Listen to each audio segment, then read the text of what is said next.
Imagine a spy who infiltrated so deeply he almost became the defense minister of an enemy state. Or special forces flying 4,000 kilometers to Africa to storm a foreign airport in a fake presidential Mercedes and rescue hostages in exactly 90 seconds during the insane Operation Thunderbolt. Sounds like a Hollywood action movie script? How about a satellite-controlled robot sniper? Or 3,000 pagers detonating simultaneously in terrorist pockets at a single signal? Poison toothpaste and ordinary students voluntarily handing over their passports to hitmen share one common detail. Behind all of this stands the most ruthless intelligence agency in the world, the Mossad. Right now, you will find out who they really are, the perfect shield for their state, or the most dangerous legal syndicate on the planet. My name is Arkabek. Let's figure this out. Ask yourself a question. How did a tiny state with fewer people than London create the most terrifying intelligence agency in the world? 1948, Israel declares independence, and in that very second finds itself surrounded by the armies of 5 nations wanting to wipe it off the map. When direct war means death, you step into the shadows. Thus, in 1949, the Mossad was born. Literally translated as the Institute for Intelligence and Special Operations. Sounds boring, right? But unlike the CIA or MI6, the Mossad did not report to Parliament, only to the Prime Minister. No bureaucracy, no boundaries. Over 2,700 covert operations in 70 years. If everyone around you wants you dead, morality becomes an unaffordable luxury. This philosophy faced a brutal test in September 1972, the Munich Olympics. Terrorists take Israeli athletes hostage. The German police execute a catastrophically inept rescue attempt. All 11 hostages die. For Israel, this was a shock and the ultimate lesson. No one will protect the Jews but themselves. Prime Minister Golda Meir gives the Mossad a blank check. Operation Wrath of God. Absolutely everyone ends up on the kill lists. Perpetrators, financiers, diplomats. The hunt has begun. In Rome, agents pump 12 bullets into a terrorist liaison, right in the lobby of his apartment building. In Paris, they wire the phone of the attack's coordinator. An agent posing as a journalist calls. The target picks up. Radio signal, explosion. But any machine can malfunction. In 1973, in Norway, Mossad agents gunned down a man they believe to be the terrorist leader, right in front of his pregnant wife. By morning, it becomes clear. They made a mistake and killed an ordinary Moroccan waiter. The failure was deafening. A network of safe houses was exposed. Agents ended up in prison. Did this stop the Mossad? No. They simply got smarter and took a pause to prepare the perfect strike against their primary target. The real hunt for the architect of the Munich massacre, Ali Hassan Salameh, nicknamed the Red Prince, took 6 long years. Agents finally tracked him down in Beirut in January 1979. This time, they left no room for error. Operatives rented an inconspicuous Volkswagen, packed it to the brim with plastic explosives, and parked it right along the target's daily route. As soon as Salameh's car pulled alongside the trap, the agent pressed the button. Target number 1 was eliminated. And even though the massive blast killed his bodyguards and 4 innocent bystanders, for Israel, it was the final bloody period at the end of Operation Wrath of God. Newspapers celebrated the intelligence agency's triumph. For the system, only the final result mattered. The Mossad has its own absolute genius. A man who didn't just infiltrate an enemy state, but became its elite. Meet Eli Cohen, a modest accountant from Israel, destined to become the greatest spy of the 20th century. But why was he the one chosen? Understand a simple truth. Intelligence couldn't just take an agent with European roots and drop him into the Middle East. He would have been exposed at the very first checkpoint. The Mossad needed someone who looked, thought, and breathed like a real Arab. And Cohen was a perfect fit. He was born and raised in Egypt, in Alexandria. Arabic was his native language. He flawlessly knew the local slang, cultural nuances, could quote the Quran, and had a typical Middle Eastern appearance that didn't arouse the slightest suspicion. He didn't need to learn how to be an Arab. Culturally, he was already entirely one of their own. The early 60s. Syria is Israel's main and most dangerous enemy. The Mossad needs eyes and ears in Damascus. But how do you get in? Intelligence creates a perfect, impenetrable cover story for Eli Cohen. The modest Jew transforms into Kamel Amin Thabet, a fabulously wealthy Syrian patriot and businessman who had been living in Argentina and was now eager to return home to invest millions in its prosperity.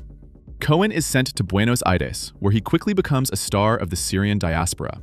He throws lavish receptions, scatters Mossad money around, and befriends the military attaché, Amin al-Hafiz. Remember that name. A couple of years later, this attaché would stage a coup and become the president of Syria. In 1962, Cohen moves to Damascus in triumph. All doors open for him. He rents a luxurious apartment right across from the General Staff headquarters. His parties become the favorite hangout for Syrian generals. Alcohol flows freely, and relaxed military men blurt out top state secrets to their generous friend. His level of access defies all logic. As the only civilian, he is allowed to visit top-secret bunkers in the Golan Heights. And there, Cohen makes a genius move. Seeing that the soldiers were suffering from the heat, he suggests, out of patriotic sentiment, planting an eucalyptus tree near every underground bunker to provide shade. The Syrians enthusiastically agree. Spoiler alert, a few years later, during the Six-Day War, Israeli pilots would simply drop bombs on every eucalyptus tree, knowing a bunker was hidden underneath. Cohen's influence grew exponentially. The Syrian president seriously considered him for the post of Deputy Minister of Defense. Just think about it. An Israeli spy who tapped out secrets in Morse code to Tel Aviv every morning could have officially led the army of their worst enemy. But all luck runs out. Eli Cohen was doomed by his own efficiency. He went on the air too often. Using the latest Soviet direction finders, Syrian counterintelligence traced his signal. In 1965, he was publicly hanged in a square in Damascus. Even today, 60 years later, Syria refuses to return his remains to Israel. It's too painful a reminder of their intelligence services' total humiliation. Eli Cohen died, but the data he managed to transmit allowed Israel to crush the Syrian army in just a couple of days in 1967. He won the war after his death. But if in the 60s the Mossad had to send people to certain death for a sliver of information, today the rules of the game have changed beyond recognition. June 1976. Palestinian terrorists hijack an Air France passenger plane flying from Tel Aviv to Paris. They land it in the very heart of Africa, at Entebbe Airport in Uganda. The local dictator, Idi Amin, openly sides with the terrorists and provides them with a military guard. And then the most terrifying thing happens, something that makes the blood of all Israel run cold. The terrorists conduct a selection. They separate Israelis and Jews from the rest of the passengers. The non-Jews are released, while over 100 people are locked in the old terminal at gunpoint. For a nation that survived the Holocaust, this was a trigger that left politicians with no choice. But how to save them? Uganda is 4,000 kilometers away across hostile territory. The military has neither a blueprint of the building nor an understanding of the guard numbers. A storming operation seems like suicide. And here, the magic of the Mossad kicks in. Information gathering. Agents uncover a fantastic detail. The old Entebbe terminal was built a few years ago by an Israeli company. Intelligence immediately tracks down the engineers. In 24 hours, an exact replica of the terminal is erected from canvas and wood at a military base in the Negev desert. Special forces begin rehearsing the assault with a stopwatch, blindly, perfecting the movements to pure automation. The plan was codenamed Operation Thunderbolt, and it was absolutely insane. 4 massive Hercules transport planes take off for Africa. To avoid detection by Soviet air defense radars stationed in Egypt and Saudi Arabia, they fly at night, in strict radio silence, at an extreme altitude of just 30 meters above the waves of the Red Sea. One wrong move of the control stick, and the plane crashes into the water. They only have enough fuel for a one-way trip. The return journey relies on a wing and a prayer, and a secret agreement with the authorities of neighboring Kenya. But the most brilliant part of the plan is the landing. Nighttime. The planes touch down in Entebbe. The cargo ramp of the first aircraft lowers, and straight onto the runway drives a black Mercedes escorted by 2 Jeeps. Intelligence knew. Dictator Idi Amin travels in exactly that kind of motorcade. The Israelis had repainted a civilian car right before takeoff. The paint hadn't even had time to dry. The Ugandan sentries fell into a stupor, assuming the president himself had arrived at the terminal. This confusion gave the special forces those precious few seconds. The motorcade slams on the brakes at the doors. The assault begins. The entire firefight inside the building took exactly 90 seconds. All terrorists were eliminated. Simultaneously, a second Special Forces team methodically blows up the Ugandan Air Force's MiG fighter jets on the runway so no pursuit can take off. 53 minutes after touching down, the first plane carrying the rescued hostages lifts off the African soil. 3 hostages and 1 Israeli soldier died. The commander of the assault unit, Yonatan Netanyahu, the older brother of the future Prime Minister of Israel. The operation in Entebbe changed world history forever. It proved, for Israel, borders no longer exist when the lives of its citizens are on the line. But what do you do when your enemy is an entire state building a nuclear bomb? In the 21st century, pistols and transport planes no longer work. The era of digital terror and killer robots has arrived. November 27th, 2020, Iran. Mohsen Fakhrizadeh, the father of the Iranian nuclear program, is heading out for the weekend in his armored motorcade. He is surrounded by dozens of elite bodyguards. It seemed like the perfect defense.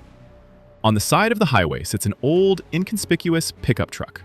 No one pays attention to it, but hidden under a tarp in the truck bed is a 1-ton robotic machine gun. It is controlled via satellite from a command center located thousands of kilometers away from Iran. And here arises the main problem of remote assassinations: signal delay. The signal travels through space, taking 1.6 seconds. In that time, the car can travel several meters. A human behind the monitor simply wouldn't be able to aim. And so, the Mossad hands control over to artificial intelligence. As soon as the motorcade enters the kill zone, cameras lock onto Fakhrizadeh's face. The algorithm instantly calculates the car's speed, adjusting for wind and the heavy machine gun's recoil. 15 shots, under 60 seconds.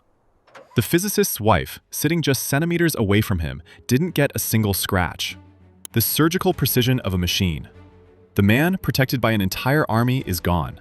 The pickup self-destructs in an explosion, erasing all digital traces. If you think this is the peak, you are mistaken, because the Mossad prepared its true masterpiece of mass destruction only recently. The Mossad's most audacious operation, one that shook the world and sparked universal paranoia. They turned ordinary communication devices into bombs. For years, Hezbollah militants had been buying ordinary pagers, believing them impossible to track. The Mossad found out, set up a shell company, and sold them those exact devices. Only inside each one was hidden a microscopic dose of highly potent explosive. The militants carried death in their pockets for months, completely unaware. September 17, 2024, the Mossad sends out a single signal. Simultaneously, across the entire country, thousands of pagers begin to beep, forcing their owners to bring them up to their faces. And then, they explode. In pockets, in hands, on tables. About 40 dead, nearly 3,500 injured. Faces, hands, everything disfigured. Even the Iranian ambassador was injured. This wasn't just a tactical strike, it was a psychological breaking point. Now every militant looks at his phone, radio, or laptop with primal dread. Trust in any technology has been destroyed forever. And a few days later, on September 27th, Israel delivers the final blow. 80 bombs wipe an underground bunker in Beirut off the face of the earth, burying Hassan Nasrallah beneath the rubble, the leader of Hezbollah, who had commanded it for 32 years. The organization's military spine was broken in a matter of days. The activities of intelligence agencies in the Middle East are dictated by issues of security and survival, not the search for moral ideals. The primary task of the Israeli intelligence agency Mossad is not political settlement, but the defense of the state by any means available, including harsh kinetic and high-tech operations. Although the events of October 7th exposed vulnerabilities in their defense, the agency's doctrine still relies on the principle of the inevitability of retaliation. Because of this, the Mossad's methods are viewed in a polarized way around the world. Some consider them a necessary defense, others, illegal actions. And how do you evaluate the methods of modern intelligence agencies? Write your opinion in the comments. Be sure to subscribe to the channel so you don't miss the next episodes. See you soon.